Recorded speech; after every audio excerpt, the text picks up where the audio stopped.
안녕하세요. 회생파산TV 아나운서 전지우입니다. 안녕하세요. 김영용 법무사입니다. 또 개인회생 하려면 이 정도 불편은 감수해야 합니다 라고 정하셨어요. 네네네. 어떤 내용일지 굉장히 궁금한데요. 개인회생 하면 일반적으로 장점이 엄청 많은 제도죠. 제일 큰 장점은 세무를 많이 탕감받을 수 있다. 조건이 내가 맞다고 하면 최대 95%도 탕감이 가능하거든요. 맞아요. 일반적으로는 절반 정도는 탕감을 많이 받으세요. 그렇다 보니까 내가 빚을 많이 줄여서 내 능력껏 갚을 수 있는 만큼 갚아도 된다는 좋은 장점이 있고요. 또 금지명령이라는 좋은 제도가 있어서 독촉 걱정도 금방 안 하셔도 되는 그런 제도가 있잖아요. 그래서 여러 가지 장점이 많습니다. 이렇게 큰 장점들이 있으니까 내가 개인회생을 이용하려면 좀 불편한 부분들도 당연히 있을 거예요. 그럼 개인회생을 할 때 감수해야 하는 첫 번째 불편함 뭔가요? 독촉을 한 달 정도는 견뎌야 할 수도 있다. 그게 좀 불편하신 걸 것 같아요. 물론 내가 그 채무를 더 이상 감당할 수 없는 상황이고 연체가 금방 돌아오는데 개인회생 제도를 이용하지 않는다면 독촉을 정말 오랜 기간 받게 되겠죠.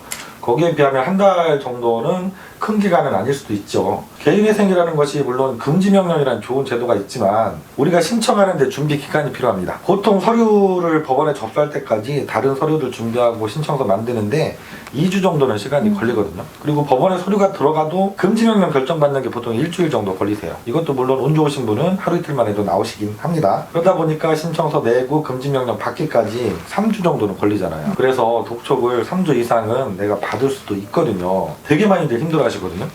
평생 카드 한 번 연체된 적이 없이 잘 지내오시다가 처음으로 연체가 되고 채권자들 막 독촉 전화가 오면 이 독촉을 되게 무서워하시고 2, 3주 독촉 전화 받는 것도 되게 많이 힘들어 하시긴 해요. 며칠만 더 지나면 이 금지명령 나와서 독촉에서 해방될 수 있으니까 그걸 기대를 가지고 조금만 참아주시면 돼요. 독촉을 받지 않고 진행하는 방법은 아예 없나요? 대부분의 분들이 이걸 피하기 어려운 이유가 연체 직전에 아니면 연체가 되고 나서 이렇게 막 찾아보시고 상담을 하시거든요. 근데 내가 좀 더 이 개인회생 제도라는 걸 일찍 알았다면 독촉을 받지 않고 진행하는 방법이 있습니다. 25일 날이 카드 대금이라든가 은행 이자 나가는 날이에요. 그러면 이번 달에 내가 그 카드 대금 은행 대출 이자를 납부를 다 이번 달까지는 어떻게 꾸역꾸역 했어요. 그럴 때 바로 개인회생 준비를 하시는 거예요. 다음 달 카드 대금 납부일이 오기 전에 나는 이미 개인회생 금지명령이 나와 있는 상황이 될 수가 있거든요. 그러면 내가 연체가 없었기 때문에 당연히 독촉 전화도 안 받아도 되는 거죠. 그래서 개인회생 내가 다음 달부터는 정말 감당이 안 될 것 같다 생각이 드시면 바로 그때 신청을 준비하시고 진행하시면 독촉도 안 받고 진행이 가능하세요. 그럼 개인회생을 할 때 감수해야 하는 두 번째 불편함 뭐가 또 있을까요?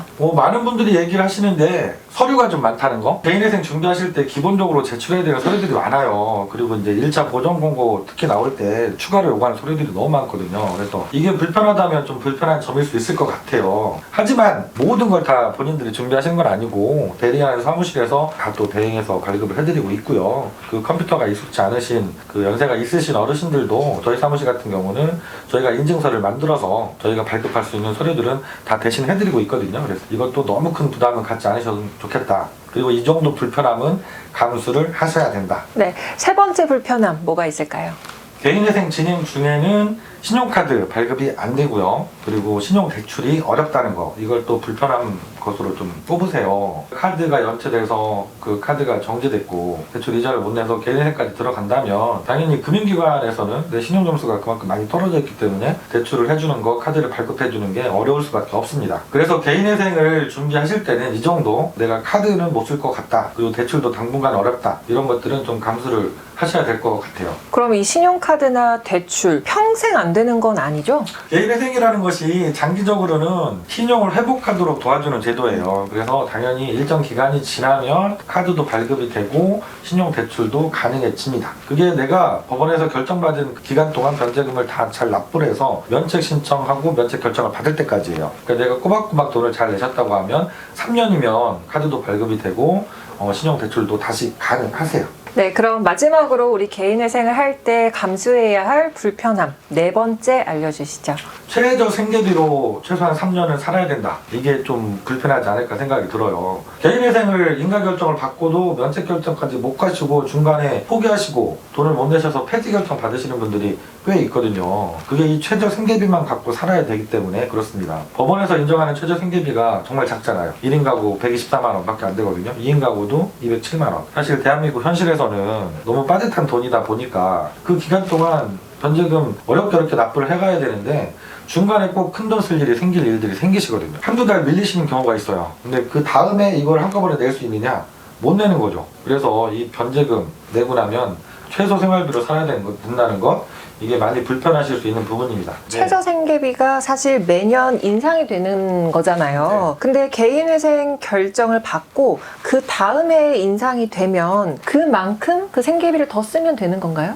그렇진 않아요. 아니군요. 예, 결정 받은 그 시점에 최저 생계비를 기준으로 변제금이 정해지고 그 금액만 3년 동안 쭉 인정을 똑같은 금액으로 받게 됩니다. 그래서 개인회생을 할 때 조금 유리한 분들은 최저 생계비를 추가로 더 인정받지는 못하니까 내가 소득이 매년 조금씩 그래도 늘어난다. 이런 분들은 내가 내는 돈은 3년 동안 똑같은 돈을 내면 되니까 소득이 늘어났더라도 그런 분들은 조금 더 최저 생계비보다 많이 돈을 쓸 수 있으니까 조금 유리하신 거죠. 네, 오늘은 개인회생을 신청하실 때 불편할 수 있는 그 중요한 4가지에 대해서 설명을 드렸어요. 이 정도 불편함은 감수할 만큼 좋은 장점이 훨씬 많은 제도가 개인회생 제도입니다. 다음 시간에도 또 여러분들 궁금해하시는 좋은 내용 잘 준비해서 다시 찾아뵙도록 하겠습니다. 네, 항상 여러분께 힘이 되는 채널이 되겠습니다. 고맙습니다.